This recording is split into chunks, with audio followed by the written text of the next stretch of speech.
Pernahkah Anda merasa keseimbangan tubuh tidak lagi stabil seperti dulu, tetapi tidak tahu penyebabnya? Mungkin Anda mulai berpegangan pada dinding saat berjalan, melangkah pendek di permukaan tidak rata, atau ragu sebelum melangkah dari trotoar. Semuanya tidak selalu dimulai dengan jatuh.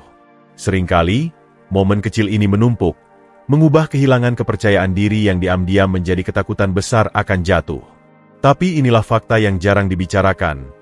Keseimbangan tidak hilang begitu saja dalam semalam. Dalam banyak kasus, ia memudar karena 5 kesalahan umum yang bisa dicegah. Kabar baiknya, begitu Anda mengetahui apa saja kesalahan itu, Anda bisa menghentikan penurunan dan bahkan mengembalikan stabilitas yang hilang.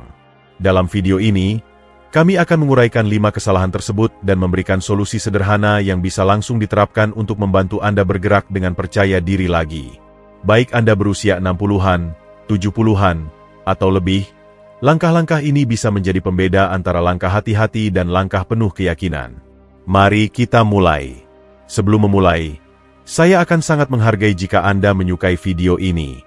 Anda bisa membantu saya terus menyebarkan pelajaran tentang penuaan.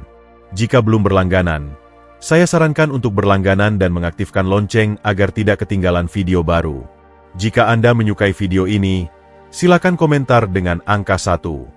Jika tidak suka, komentar dengan angka 0 agar saya tahu dan bisa membuat video yang lebih baik untuk Anda. Sekarang, mari kita mulai. Kesalahan pertama, mengabaikan kekuatan pergelangan kaki dan telapak kaki. Kebanyakan orang mengira keseimbangan berasal dari otak, atau sangat bergantung pada stabilitas inti tubuh dan pinggul. Meski area ini memang berperan, titik awal keseimbangan yang sering diabaikan adalah telapak kaki dan pergelangan kaki. Struktur kecil namun penting ini adalah garis pertahanan pertama tubuh terhadap ketidakstabilan. Setiap kali Anda berjalan di permukaan tidak rata, melangkah dari trotoar yang tak terduga, atau menahan diri dari langkah yang salah, pergelangan kaki bertindak sebagai penstabil respons cepat.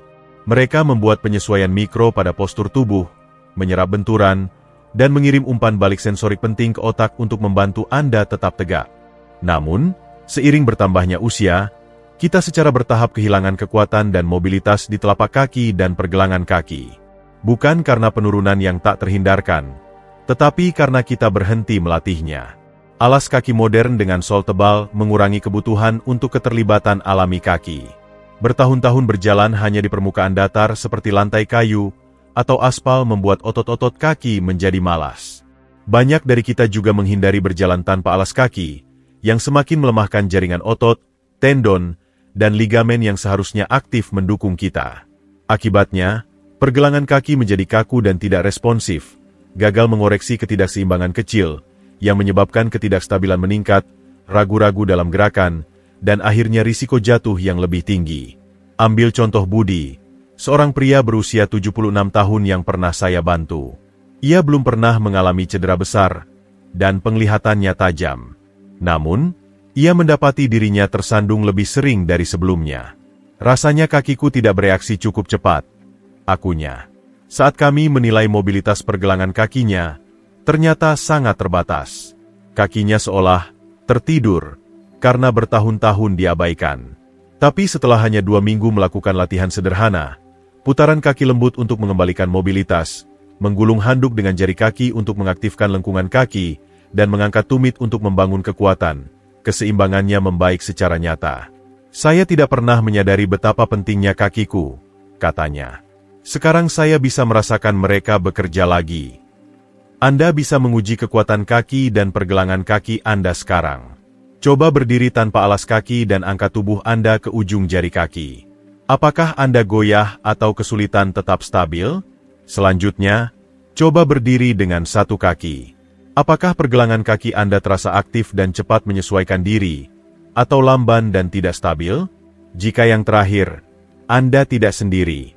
Tapi ini adalah tanda peringatan yang jelas. Fondasi keseimbangan Anda lemah. Dan tanpa intervensi, kelemahan itu hanya akan bertambah. Kabar baiknya, memperkuat kaki dan pergelangan kaki tidak memerlukan peralatan mahal atau rutinitas rumit. Mulailah dengan membangunkan otot-otot yang tertidur. Berjalan tanpa alas kaki di permukaan bervariasi seperti rumput, pasir, atau tikar bertekstur untuk merangsang umpan balik sensorik. Gulung bola tenis di bawah kaki untuk melepaskan ketegangan dan meningkatkan sirkulasi. Regangkan betis setiap hari untuk menjaga fleksibilitas. Yang terpenting, latih gerakan lambat dan disengaja seperti berjalan penuh perhatian atau langkah tumit ke jari kaki yang terkontrol, yang memaksa kaki untuk aktif terlibat daripada bergantung pada dukungan eksternal. Ketika kaki dan pergelangan kaki kuat, manfaatnya melampaui keseimbangan. Postur tubuh Anda membaik. Gerakan menjadi lebih mulus dan efisien. Anda pulih lebih cepat dari tergelincir atau tersandung. Anda akan melihat perbedaannya dalam tindakan sehari-hari, berbelok cepat, melangkah ke samping, atau menyesuaikan diri dengan perubahan arah mendadak. Mengabaikan kekuatan kaki dan pergelangan kaki mungkin tampak sepele, tetapi ini sering menjadi domino pertama yang jatuh dalam rantai penurunan keseimbangan. Kuatkan mereka, dan seluruh tubuh Anda mendapat peluang untuk tetap stabil, percaya diri, dan tangguh. Jika Anda masih menonton video ini dan merasa pelajaran ini bermanfaat, silakan komentar dengan angka 1 di bawah untuk memberitahu saya bahwa Anda masih menonton video ini bersama saya. Terima kasih atas waktu berharga Anda. Kesalahan kedua, menghindari latihan keseimbangan sama sekali. Kesalahan besar kedua lebih halus tetapi sama merusaknya, menghindari latihan keseimbangan sepenuhnya. Sekilas, ini tampak tidak berbahaya. Lagi pula, kebanyakan orang tidak menganggap keseimbangan sebagai keterampilan yang perlu dilatih. Kami menganggap itu otomatis, seperti bernapas. Tapi keseimbangan jauh lebih kompleks dari yang kita sadari. Ini adalah kolaborasi yang sangat terkoordinasi antara otot, sendi, telinga dalam, penglihatan, dan sistem saraf. Dan seperti keterampilan lainnya, jika tidak digunakan, Anda akan kehilangannya. Seiring bertambahnya usia, kita secara alami menjadi lebih berhati-hati. Kami berjalan lebih lambat untuk menghindari tersandung. Kami menjauhi permukaan tidak rata. Kami berhenti meraih rak tinggi atau berbalik dengan cepat. Meskipun kehati-hatian ini dapat mencegah tersandung jangka pendek, ini menciptakan siklus berbahaya dalam jangka panjang. Semakin sedikit kita menantang keseimbangan kita, semakin lemah jadinya. Otot kita lupa bagaimana bereaksi dengan cepat. Otak kita menerima lebih sedikit sinyal dari saraf yang kurang bekerja. Kepercayaan diri dalam gerakan kita terkikis, membuat kita semakin ragu, penurunan yang memperkuat dirinya sendiri. Siti, seorang wanita berusia 73 tahun yang saya latih, merangkumnya dengan sempurna. Saya hanya berusaha tidak bergerak terlalu cepat lagi, katanya. Ketika kami menguji keseimbangannya dengan latihan sederhana, berdiri dengan kaki rapat, berjalan tumit ke jari kaki dalam garis lurus, ia terkejut betapa tidak stabilnya ia merasa.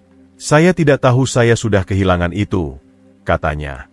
Saya pikir saya sedang berhati-hati, tapi saya justru melemahkan diri sendiri. Solusinya bukanlah mengambil tantangan keseimbangan ekstrim atau melakukan aksi berbahaya. Ini tentang upaya kecil dan konsisten yang memperkenalkan ketidakstabilan secara terkontrol. Berdiri dengan satu kaki saat menyikat gigi. Latih gerakan Tai Chi yang mengalir perlahan untuk meningkatkan koordinasi. Berjalan tumit ke jari kaki di sepanjang garis lurus, dengan tangan terentang untuk stabilitas. Bahkan hanya berdiri dengan kaki rapat dan menutup mata selama beberapa detik dapat mempertajam kesadaran tubuh Anda. Latihan-latihan halus ini lebih dari sekadar memperkuat otot. Mereka memperbaiki koneksi otak tubuh Anda. Mereka mengajarkan sistem Anda cara menyesuaikan, memulihkan, dan menstabilkan dengan efisien. Seiring waktu, mereka membangun kembali tidak hanya stabilitas fisik, tetapi juga kepercayaan diri. Orang dengan keseimbangan kuat bergerak dengan keyakinan. Mereka melangkah melalui kerumunan tanpa ragu. Mereka meraih benda tanpa memikirkan pijakan mereka. Yang terpenting, mereka mempercayai tubuh mereka untuk merespons saat dibutuhkan. Menghindari latihan keseimbangan mungkin terasa aman saat ini, tetapi itu adalah pencuri diam-diam, mencuri kelincahan, kecepatan reaksi, dan kemandirian seiring waktu. Penawarnya, rangkul tantangan kecil setiap hari. Keseimbangan bukan hanya tentang tetap tegak. Ini tentang tetap mampu, tak kenal takut, dan bebas dalam gerakan Anda selama bertahun-tahun mendatang. Kesalahan ketiga, menggunakan alas kaki yang tidak tepat atau tidak stabil di rumah. Salah satu kesalahan paling umum namun sering diabaikan yang dilakukan oleh lansia adalah memakai alas kaki yang tidak sesuai di rumah, atau yang lebih berbahaya lagi, berjalan tanpa alas kaki di permukaan licin. Sekilas, ini mungkin tampak seperti masalah sepele, sesuatu yang tidak layak mendapat perhatian serius di tengah banyak tantangan kesehatan yang datang seiring penuaan. Namun, kenyataannya jauh lebih mengkhawatirkan. Alas kaki yang tidak tepat adalah salah satu penyebab utama jatuh di lingkungan rumah yang dapat dicegah. Insiden ini dapat menyebabkan patah tulang, rawat inap, dan kehilangan kemandirian yang menghancurkan. Kaki kita berfungsi sebagai fondasi keseimbangan, bertindak sebagai penstabil alami dan peredam kejut tubuh. Mereka adalah keajaiban biomekanik, mengandung puluhan tulang, sendi, otot, dan ujung saraf yang bekerja secara harmonis untuk menjaga kita tetap tegak dan bergerak. Ketika kita mengorbankan sistem halus ini dengan memakai sepatu dengan penyangga lengkungan yang tidak memadai, sandal longgar yang lepas setiap langkah, atau yang terburuk, berjalan tanpa alas kaki di permukaan licin seperti kayu, ubin, atau lantai laminasi, kita pada dasarnya menonaktifkan garis pertahanan pertama tubuh terhadap jatuh. Tanpa cengkeraman, bantalan, dan dukungan struktural yang tepat, kaki kita tidak dapat menjalankan fungsi pentingnya, membuat kita rentan terhadap tergelincir, tersandung, dan jatuh berbahaya, terutama saat melewati permukaan tidak rata, karpet kecil, atau perubahan ketinggian lantai secara tiba-tiba. Pertimbangkan kasus Agus, seorang pensiunan berusia 79 tahun yang sebelumnya aktif dan tidak pernah memikirkan pilihan alas kaki dalam ruangannya. Selama bertahun-tahun, saya hanya berkeliaran di rumah dengan kaos kaki, bahkan di malam hari saat bangun untuk ke kamar mandi, kenangnya. Kebiasaan santai ini berubah drastis setelah satu malam yang menakutkan ketika kakinya tergelincir di atas karpet kecil. Saya menahan diri pada detik terakhir di kusen pintu. Katanya, suaranya masih diwarnai ketakutan akan momen itu. Tapi ini masalahnya. Bukan salah karpet itu. Ketika saya pikirkan, saya sadar kaos kaki saya sama sekali tidak memiliki daya cengkeram. Saya telah berseluncur di rumah saya sendiri selama bertahun-tahun tanpa menyadari risiko yang saya ambil. Masalah yang disebabkan oleh alas kaki yang tidak tepat melampaui bahaya tergelincir sederhana. Sepatu dengan sol tipis dan usang menawarkan penyerapan guncangan minimal, mentransfer kekuatan berlebih ke sendi pada setiap langkah dan berpotensi memperburuk nyeri artritis. Alas kaki yang terlalu longgar atau memiliki tapak yang halus dan aus memungkinkan kaki bergeser di dalam sepatu, menciptakan ketidakstabilan pada setiap gerakan.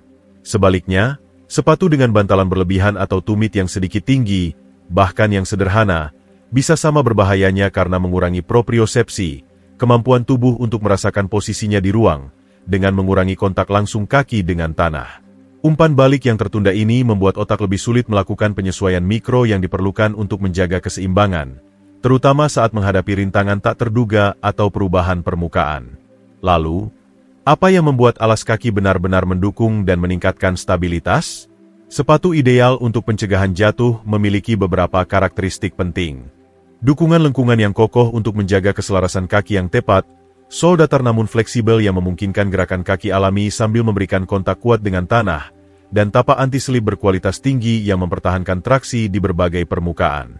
Untuk penggunaan luar ruangan, cari sepatu berjalan atau sepatu kets yang dibuat dengan baik dari merek terkenal yang dikenal karena dukungan dan daya tahannya. Di dalam ruangan, pertimbangkan sepatu rumah atau sandal anti-slip yang dirancang khusus dengan pengencang yang aman. Hindari gaya tanpa punggung atau gunakan kaos kaki grip berkualitas tinggi dengan pola traksi silikon di solnya. Penting untuk dipahami bahwa kami tidak hanya merekomendasikan sepatu untuk alasan estetika atau kenyamanan dasar. Kami berbicara tentang melengkapi kaki Anda dengan alat yang mereka butuhkan untuk melakukan pekerjaan penting, menjaga Anda tetap tegak dan bergerak. Pilihan alas kaki yang salah, baik di dalam maupun di luar rumah, dapat secara halus mengikis kepercayaan diri Anda dalam bergerak, membuat Anda lebih ragu-ragu dan meningkatkan risiko jatuh. Sepatu yang tepat, sebaliknya, bekerja selaras dengan sistem keseimbangan alami tubuh Anda, memberikan fondasi stabil yang diperlukan untuk gerakan yang aman dan percaya diri. Ini merupakan salah satu perubahan paling sederhana namun paling berdampak yang dapat Anda terapkan segera. Periksa alas kaki Anda saat ini secara kritis. Apakah sepatu Anda pas tanpa terlalu ketat atau longgar? Apakah mereka memberikan dukungan lengkungan yang memadai dan memiliki tapak yang cukup? Apakah solnya fleksibel namun mendukung? Jika sepatu Anda saat ini kurang dalam salah satu aspek ini, pertimbangkan untuk menggantinya secepat mungkin. Meskipun ini mungkin tampak seperti penyesuaian kecil, Meningkatkan alas kaki Anda dapat menghasilkan perbaikan dramatis dalam keseimbangan, secara signifikan mengurangi risiko jatuh sambil meningkatkan mobilitas dan kemandirian Anda secara keseluruhan. Jika Anda masih menonton video ini dan merasa pelajaran ini bermanfaat, silakan komentar dengan angka 2 di bawah untuk memberitahu saya bahwa Anda masih menonton video ini bersama saya. Terima kasih atas waktu berharga Anda. Kesalahan keempat, terlalu bergantung pada furnitur atau dinding saat berjalan. Kesalahan kritis keempat yang secara signifikan merusak keseimbangan pada lansia adalah ketergantungan berlebihan pada furnitur, dinding, meja dapur, atau benda stasioner lainnya untuk dukungan saat bergerak di rumah. Meskipun perilaku ini mungkin memberikan rasa aman sementara, ini mewakili apa yang para ahli sebut sebagai keamanan palsu yang mempercepat penurunan keseimbangan seiring waktu, akhirnya meningkatkan daripada mengurangi risiko jatuh. Setiap kali Anda memegang sandaran kursi untuk dukungan, menekan telapak tangan ke dinding untuk stabilitas, atau berjalan sambil bersandar berat pada meja, Anda mengirimkan pesan bawah sadar yang kuat ke sistem neuromuskular Anda. Saya tidak percaya Anda bisa menjaga saya tetap tegak sendiri. Dengan pengulangan, ketergantungan pada dukungan eksternal ini memulai siklus berbahaya. Semakin sedikit Anda menantang mekanisme keseimbangan alami tubuh Anda, semakin lemah dan kurang responsif mereka menjadi. Otot-otot yang paling penting untuk menjaga stabilitas, terutama di pergelangan kaki, pinggul, dan inti tubuh, secara bertahap atrofi karena tidak digunakan, sementara jalur saraf kompleks yang mengoordinasikan keseimbangan dan orientasi spasial menjadi kurang efisien karena kurangnya latihan. Kisah Ani, seorang nenek berusia 75 tahun, menggambarkan fenomena ini dengan sempurna. Setelah jatuh ringan beberapa tahun sebelumnya, ia mulai terus-menerus menggunakan tongkat, bahkan untuk jarak pendek di dalam rumah. Awalnya hanya untuk ketenangan pikiran, jelasnya. Tapi seiring waktu, saya menyadari saya tidak bisa berjalan dari ruang tamu ke dapur tanpanya. Apa yang dimulai sebagai tindakan pencegahan sementara telah menjadi kruk permanen, dan kemampuan keseimbangannya memburuk sesuai dengan itu.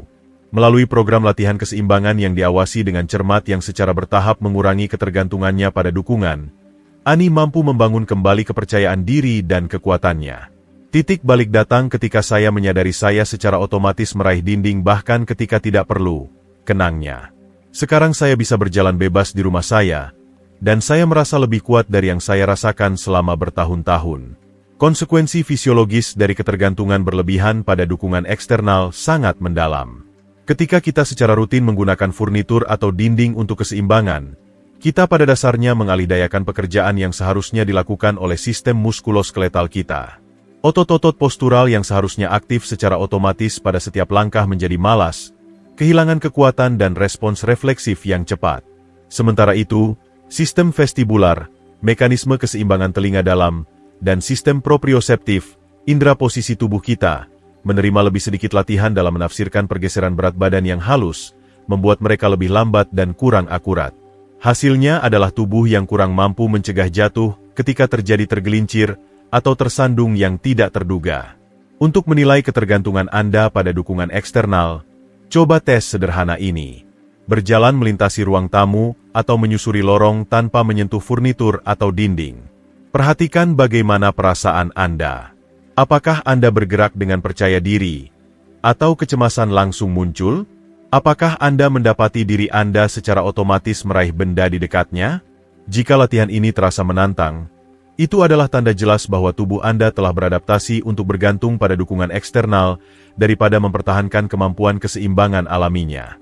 Solusinya terletak pada pengurangan ketergantungan pada furnitur dan dinding secara sistematis melalui latihan keseimbangan progresif.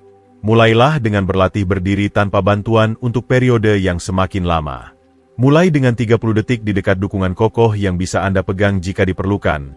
Secara bertahap tingkatkan hingga beberapa menit. Selanjutnya, coba ambil 2 atau 3 langkah yang disengaja tanpa menyentuh apapun, menggunakan teknik berjalan tumit ke jari kaki yang tepat. Selama berminggu-minggu dan berbulan-bulan, perlahan tingkatkan jarak yang bisa Anda jalani secara mandiri, selalu menjaga postur yang baik dengan kepala tegak dan bahu ke belakang. Proses ini melibatkan komponen fisik dan psikologis. Pada tingkat fisik, Anda membangun kembali kekuatan di otot penstabil yang terabaikan dan melatih kembali refleks keseimbangan sistem saraf Anda. Secara mental, Anda mengatasi ketakutan akan jatuh dengan membuktikan kepada diri sendiri bahwa tubuh Anda tetap mampu mempertahankan stabilitas. Banyak lansia terkejut dengan seberapa cepat mereka mendapatkan kembali kepercayaan diri dan kemampuan setelah mulai secara konsisten berlatih gerakan tanpa dukungan. Penting untuk ditekankan bahwa ini tidak berarti meninggalkan alat bantu yang sah ketika memang diperlukan secara medis. Sebaliknya, ini tentang memastikan bahwa kita tidak menggunakan dukungan lingkungan sebagai pengganti untuk mempertahankan kemampuan keseimbangan alami kita. Dengan kesabaran dan latihan yang konsisten, sebagian besar lansia dapat secara signifikan mengurangi ketergantungan mereka pada furnitur dan dinding untuk stabilitas, menghasilkan postur yang lebih baik, otot yang lebih kuat, dan risiko jatuh yang berkurang drastis. Jika Anda masih menonton video ini dan merasa pelajaran ini bermanfaat, silakan komentar dengan angka 3 di bawah untuk memberitahu saya bahwa Anda masih menonton video ini bersama saya. Terima kasih atas waktu berharga Anda. Kesalahan kelima, mengabaikan kesehatan penglihatan dan telinga dalam. Kesalahan kelima yang sering diremehkan yang berkontribusi pada masalah keseimbangan pada lansia melibatkan pengabaian dua sistem fisiologis penting, penglihatan dan fungsi vestibular telinga dalam. Banyak orang tidak menyadari bahwa keseimbangan manusia bukan hanya soal kekuatan kaki atau koordinasi. Ini adalah proses yang sangat kompleks yang mengintegrasikan masukan dari beberapa sistem sensorik, dengan penglihatan dan telinga dalam memainkan peran utama. Seiring bertambahnya usia, perubahan alami dalam sistem visual kita dapat sangat memengaruhi keseimbangan. Pupil menjadi lebih kecil dan kurang responsif terhadap perubahan cahaya. Lensa menguning dan menjadi kurang fleksibel, dan sel-sel sensitif cahaya retina memburuk. Perubahan ini mengurangi ketajaman visual, persepsi kedalaman, sensitivitas kontras, dan kesadaran perifer. Semuanya penting untuk menavigasi lingkungan dengan aman. Ketika mata kita tidak dapat mendeteksi rintangan di lantai, menilai ketinggian langkah dengan akurat, atau cepat menyesuaikan dengan perubahan pencahayaan, seperti berjalan dari ruangan terang ke lorong redup, otak kita kekurangan informasi spasial yang tepat yang dibutuhkan untuk mempertahankan keseimbangan.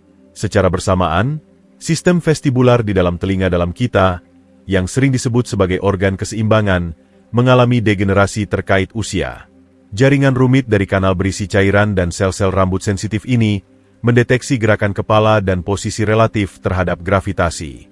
Saat struktur ini memburuk, otak kita menerima informasi yang kurang akurat tentang posisi tubuh, membuat lebih sulit untuk mempertahankan keseimbangan, terutama selama gerakan kompleks seperti berbalik cepat atau menengadah. Kasus Hadi, seorang mantan pemain tenis berusia 80 tahun, dengan sempurna menggambarkan bagaimana sistem ini berinteraksi. Seorang pria aktif sepanjang hidupnya, Hadi mulai mengalami tersandung yang tidak dapat dijelaskan, terutama di lingkungan asing atau kondisi cahaya redup. "Saya hanya mengira itu penuaan normal," katanya. "Saya tersangkut di ketidakrataan kecil di trotoar, atau salah menilai langkah." Evaluasi komprehensif mengungkapkan beberapa faktor penyebab. Resep kacamata yang ketinggalan zaman yang gagal mengoreksi katarak yang sedang berkembang, gangguan pendengaran signifikan yang juga memengaruhi fungsi vestibularnya, dan vertigo posisional paroksismal jinak, BPPV, yang tidak terdiagnosis, gangguan telinga dalam yang umum. Setelah memperbarui kacamatanya, menerima alat bantu dengar, dan menyelesaikan terapi rehabilitasi vestibular, perbaikan Hadi sangat dramatis. "Seperti seseorang menyalakan lampu kembali," katanya kagum. "Saya tidak menyadari berapa banyak informasi sensorik yang saya lewatkan sampai itu dipulihkan." Wawasan penting di sini adalah bahwa sebagian besar masalah penglihatan dan vestibular terkait usia dapat diobati. Namun, mereka sering tidak ditangani selama bertahun-tahun. Pemeriksaan mata komprehensif secara teratur, bukan hanya pemeriksaan penglihatan dasar, dapat mendeteksi masalah yang dapat dikoreksi seperti katarak, glaukoma, degenerasi makula, atau resep kacamata yang ketinggalan zaman. Tes khusus dapat mengevaluasi persepsi kedalaman, sensitivitas kontras, dan penglihatan perifer. Semuanya penting untuk keseimbangan. Demikian pula, gangguan vestibular seperti BPPV, labirintitis, atau penyakit Meniere sering merespons dengan baik terhadap terapi yang ditargetkan ketika didiagnosis dengan benar. Tanda-tanda peringatan khusus yang harus mendorong evaluasi profesional termasuk sering tersandung atau jatuh, terutama dalam kondisi cahaya redup, kesulitan menilai ketinggian langkah atau trotoar, sensitivitas baru terhadap lingkungan visual yang sibuk seperti toko yang ramai, episode pusing atau vertigo, terutama dengan gerakan kepala, sensasi melayang atau berenang. Saat berjalan, atau kebutuhan untuk menyentuh dinding untuk stabilitas di lingkungan gelap. Banyak lansia mengabaikan gejala ini sebagai konsekuensi tak terhindarkan dari penuaan, tidak menyadari bahwa mereka mungkin menandakan kondisi yang dapat diobati. Konsekuensi dari pengabaian ini bisa parah.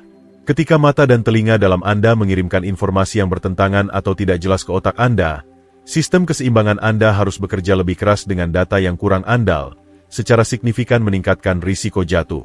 Kabar baiknya adalah bahwa mengatasi masalah ini dapat menghasilkan perbaikan dramatis. Resep kacamata yang diperbarui dengan perhatian khusus pada penglihatan menengah dan dekat, penting untuk menavigasi lantai dan tangga, pengobatan penyakit mata yang dapat dikoreksi, latihan rehabilitasi vestibular, dan kadang-kadang alat bantu dengar, yang sering meningkatkan keseimbangan sekaligus pendengaran, secara kolektif dapat mengembalikan banyak stabilitas Anda. Solusi modern seperti peningkatan pencahayaan rumah, terutama lampu malam, menggunakan pita kontras tinggi pada tepi tangga, dan memakai kacamata berwarna kuning untuk kontras yang lebih baik dalam cahaya redup dapat memberikan dukungan tambahan. Kuncinya adalah menyadari bahwa kesehatan penglihatan dan telinga dalam bukanlah kekhawatiran yang terisolasi. Mereka adalah komponen integral dari sistem keseimbangan Anda yang layak mendapat perhatian yang sama seperti kekuatan otot dan fleksibilitas. Dengan mengambil langkah proaktif untuk menjaga dan mengoptimalkan sistem sensorik ini, Anda memberikan otak Anda informasi yang jelas dan akurat yang dibutuhkannya untuk menjaga Anda tetap stabil di atas kaki Anda. Pendekatan komprehensif terhadap keseimbangan, mengatasi kekuatan, propriosepsi, penglihatan, dan fungsi vestibular, menawarkan pertahanan terbaik terhadap jatuh dan kehilangan kemandirian yang dapat ditimbulkannya. Jangan biarkan gangguan sensorik yang dapat diobati merusak stabilitas Anda ketika solusi sudah ada di depan mata. Jadi, apa satu hal yang Anda pelajari hari ini yang akan mulai Anda praktikkan untuk meningkatkan keseimbangan Anda? Mungkin itu memperkuat pergelangan kaki Anda, mencoba latihan keseimbangan harian, atau bahkan hanya memeriksa sepatu Anda untuk dukungan yang lebih baik. Apapun itu, beritahu saya di kolom komentar di bawah. Saya ingin mendengar dari Anda. Jika Anda merasa video ini bermanfaat, jangan lupa untuk menyukai, membagikan, dan berlangganan ke saluran YouTube kami. Dukungan Anda membantu kami membuat lebih banyak konten untuk menjaga Anda bergerak dengan percaya diri dan hidup tanpa rasa takut. Terima kasih telah menonton. Dan ingat, langkah kecil hari ini mengarah pada langkah yang lebih stabil besok. Sampai jumpa di video berikutnya.